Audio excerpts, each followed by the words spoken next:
第二個髮型就係大家成日都問我點樣紮嘅高髻，不過同我平時紮嗰個呢有少少唔同，多一個步驟，但係睇起嚟高貴好多。首先我哋繼續保持中間分界，然後兩邊分起一束嘅頭髮，再將剩餘嘅頭髮紮起嚟。如果你髮量唔夠多或者頭髮唔夠長嘅話，唔緊要，多一個步驟就可以幫到你，就係將頭髮倒梳，咁樣個髻就會睇落去大嚿蓬鬆啲噶啦。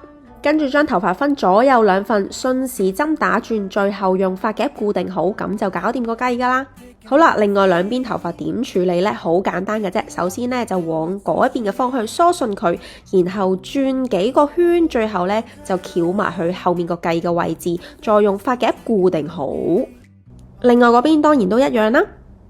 紮完之後呢，可能有啲緊嘅，掹翻鬆頭頂嘅頭髮，再拎埋側邊嘅鬚鬚，捲翻攣佢，咁就成個頭搞掂噶啦。講真，呢個髮型呢，我自己係好中意，覺得係好百搭同埋好有氣質。